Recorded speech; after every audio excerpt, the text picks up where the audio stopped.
tudo. Quando a gente fala de construção de portfólio, a nossa lógica de construção de portfólio ela é baseada, essencialmente, a gente precisa de 3 elementos para construir o nosso portfólio. Um é um valuation conservador de uma empresa. Nenhum velho investor consegue, acho que por velho investor mesmo, montar um portfólio sem ter uma avaliação, e no caso, a gente entende bastante conservadora das empresas, dos ativos que a gente pretende investir. E quando eu falo conservadora, talvez transformando um pouco mais aqui numa coisa um pouquinho mais quantitativa, ou para dar uma ideia, o que eu entendo por conservador? É algo que tem uma chance aí de 80% ou 90%, idealmente mais para 90%, de que o valor futuro daquela empresa seja maior que a minha avaliação. Que a avaliação que a gente faz. Nunca vai ser 100%. Se for tentar ser 100%, você tem que botar 0, né? Pra você ter certeza. Você, com certeza vai ser de 0 para cima. Mas a gente tende a fazer algo que a gente, assim, historicamente, as empresas valham 90% dos casos mais do que aquilo que a gente tá avaliando.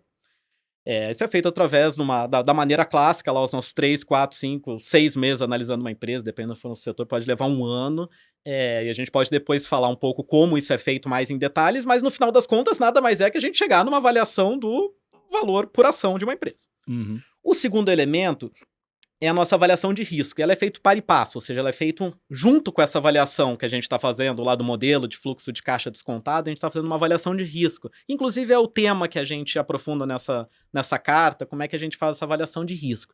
Quando a gente fala avaliação de risco, e por que ela leva 1 ano, acho que se fosse para calcular a vol da ação, a gente conseguia fazer em um pouco menos de 6 meses ou em 4 meses, mas ela é par e passo, porque ela é uma avaliação diferente. O que é risco pra gente? Risco pra gente é a chance de perder capital, né? De investir e perder dinheiro.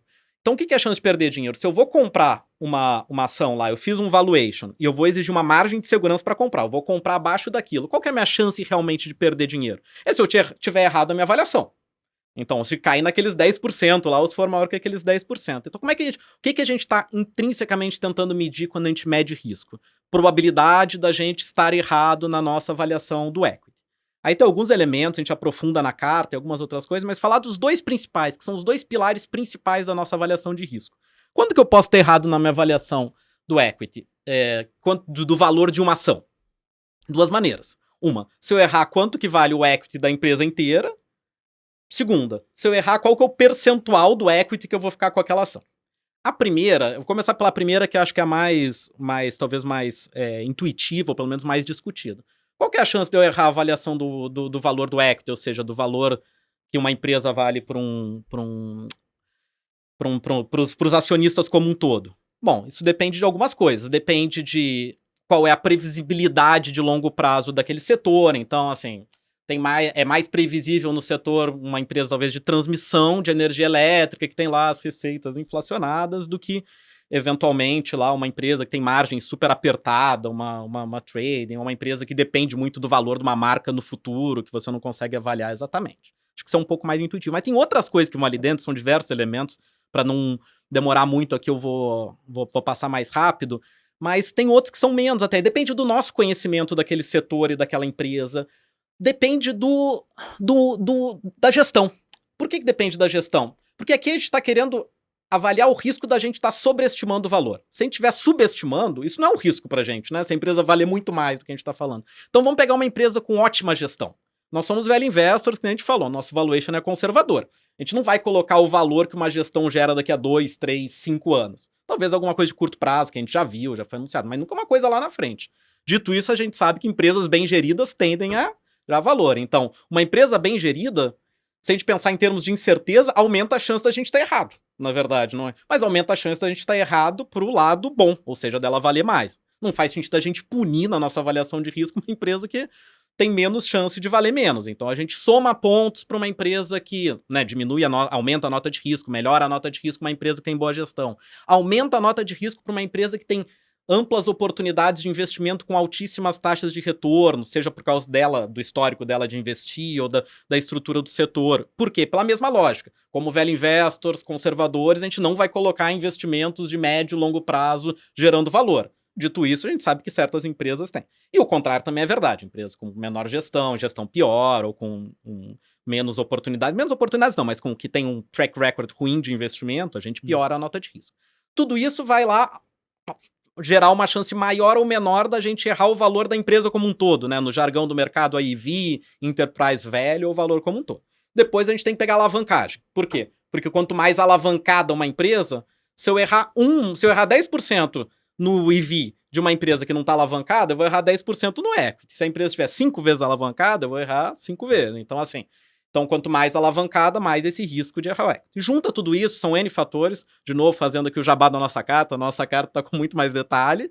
A gente tem essa primeira dimensão, que é o erro, a chance, a probabilidade de a gente errar o valor do equity da empresa como um todo para o lado ruim, ou seja, da gente estar sobreestimando. Se estiver subestimando, tá ótimo. O segundo fator é um pouco menos discutido, mas vamos dizer que a gente avaliou a empresa lá por 10 bilhões de reais, o equity da empresa.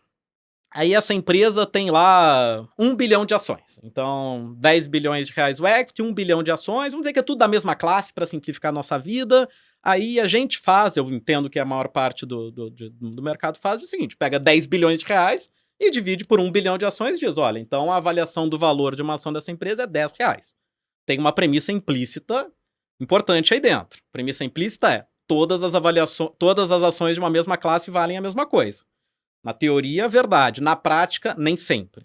Muitas vezes, controladores usam diversos modos aí para ficar com uma fatia do valor maior do que a que eles têm. Então, seja através de transação com partes relacionadas, ou compra por um fornecedor, remuneração que recebem na administração desproporcional às contribuições que eles fazem, aumento de capital na hora que é melhor, fechamento de capital. Então tem diversas, e inclusive em alguns casos até fraude, mas o que eu digo aqui é que não necessariamente é fraude, tem outras transações que são até aí dentro do espectro, às vezes da área cinza, mais legais, e esse é o segundo que a gente avalia. Então o primeiro é probabilidade de eu estar errado na avaliação do equity, a gente chama risco de avaliação da empresa, e o segundo a gente chama risco de governança, que é probabilidade de nós, como acionistas minoritários, não ficarmos com o nosso fair share, com a nossa participação. Então, se a gente comprar 1% da empresa, a probabilidade da gente não ficar com o nosso 1% da empresa. Essas são as nossas duas grandes dimensões de risco. E aí tem N coisas quantitativas, mas isso gera um número. Então, voltando, a gente tem lá o valuation da empresa, tem um número que é essa nota de risco. Esse parzinho, ele gera pra gente uma curva de alocação. O que a gente está querendo dizer? Vamos dizer que o valor justo da empresa era 10 reais, lá só para pegar o exemplo, a nossa avaliação. A primeira decisão é, vou comprar ou não vou comprar essa empresa? Como bom velho investor, obviamente, se tiver 10 reais para cima ou mais, eu não vou comprar de jeito nenhum. Mas tem que... Agora, compra abaixo que eu compro. A gente compra com uma margem de segurança que varia em função da nota de risco. Mas para dar uma ordem de grandeza, algo de 25% a 40%. Óbvio que quanto maior o risco, maior a margem de segurança, né? Mas... Então, alguma coisa como 25% a 40%. Então, essa nota de risco, ela ajuda, ou na verdade, ela define, e ela é um número de 0 a 10 que ela fica, a nota de risco, ela define parametricamente qual que é a margem de segurança exigida. Mas não é só isso, tá? Ela define também qual que é o tamanho máximo que a gente pode ter naquela posição e qual que é o tamanho que a gente vai ter dado um nível de margem de segurança. Então, no final, ela define uma curva. Se a nota de risco é muito boa, o risco é mais baixo, eu vou exigir uma margem de segurança menor, eu vou poder ter um tamanho máximo maior, e para um mesmo nível de margem de segurança eu vou ter uma posição maior. Então, com isso daqui, eu consigo fazer uma curva. E aí eu tenho uma curva, a gente tem curva para cada ativo. Essa é toda a nossa parte bottom-up, que é um 95% do nosso trabalho. Se fosse resumir, então, o valuation vai mostrar o preço, a avaliação de risco vai mostrar o quanto que você tem coragem de colocar nesse investimento. Exatamente. Quanto que a gente vai exigir de margem de segurança para entrar, né? Quanta proteção a gente vai precisar para entrar. Mas o que é a margem de segurança exatamente? Margem de segurança, o preço da ação? A margem de segurança, deixa eu definir o seguinte, a margem de segurança é a diferença entre a minha avaliação de valor e o preço. Então, para pegar um caso quantitativo aqui, pegar aquela ação que a nossa avaliação de valor é 10 reais. Se ela tiver 7 reais, eu tenho 3 reais de margem de segurança. Por quê? Porque eu posso estar errado 3 reais na minha avaliação antes de perder valor. Mesmo que ela valha... Se eu estiver errado por R$1, ela vale 9, eu continuo ganhando. 8, continuo ganhando. É a margem de erro do seu próprio trabalho. É, né? A chance, é quanto que eu tô me dando, tô dando de folga pra gente. Então, uma empresa que a gente avalia 10, mas ela tá 7 reais na bolsa, ela tem 30% de margem de segurança. 3 reais dividido pelos 10 reais da nossa avaliação. Aí, quanto mais risco, mais margem de segurança precisa para entrar. Mas não é só isso. Por uma mesma empresa, o tamanho da posição é definida pela margem de segurança. Então, vamos dizer que, por acaso, lá pela nota de risco, a gente exige 30% para entrar. Então, aquela empresa a 10... Se ela tiver a 7, a gente compra. Se ela tiver a 5, a gente compra também. Só que a 5, o tamanho é muito maior do que a 7. Então, quanto Uhum. maior a margem de segurança, maior o tamanho que a gente vai ter naquela posição. E essa curva é paramétrica. Duas empresas com a mesma nota de risco, elas têm exatamente a mesma curva de alocação. Pode ser empresas de setores completamente diferentes, porque são vários subfatores que, né, a gente falou. Então, chega lá, a gente vai ter o bottom-up, né, o de baixo para cima. Para cada empresa, a gente tem uma curva paramétrica que diz quanto que a gente pode comprar, deveria ter para cada nível de margem de segurança. E aí, o último fator, que a gente deixou o spoiler até na carta para discutir em outro, porque a carta já estava com 20 páginas, que nem você falou, só discutindo risco. O último fator bom, tem várias curvas, né? Uma para cada ativo. Agora imagina se a soma do que essas curvas estão mandarem a gente investir 150%. Nem posso, nem quero, nem a gente faz. Então tem um terceiro fator, que é o único realmente grande fator top-down, ou seja, de baixo para cima que a gente olha, que a gente chama de alocação ideal, que é, num determinado momento do tempo, qual o nível de alocação que a gente vai ter.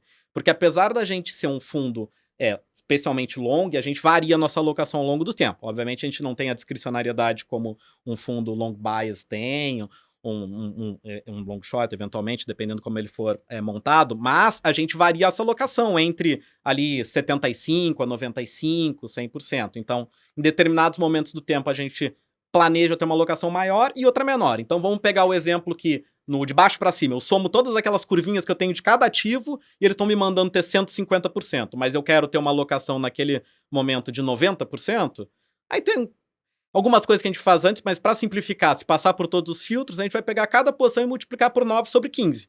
Ou seja, aqueles 150, ou seja, a gente vai cortar todas as posições da curva para chegar nos 90% de alocação uma regrinha que a de gente 3 quer. ali mesmo? O básico é uma regra de 3, tem um pouquinho mais, a gente vai olhar, obviamente, se tem riscos muito correlacionados, então a gente pode eventualmente tirar uma inferior, porque o risco é... Mas imaginando que todas passem nos nossos filtros de riscos correlacionados, ou algum elemento que faça tirar, ela depois, eventualmente, vai ser quase como uma regra de 3, para simplificar aqui. Ela vai cortar as posições para a gente chegar no nível de alocação ideal que a gente quer ter. E tem uma outra formuleta para variar, claro que não sai da cabeça aqui do Camilo nem de ninguém, mas tem uma maneira que a gente olha, apesar da gente não ser um macro, para definir o que a gente vê como alocação ideal naquele determinado momento do tempo. Então, e aí tem um portfólio construído. Bom,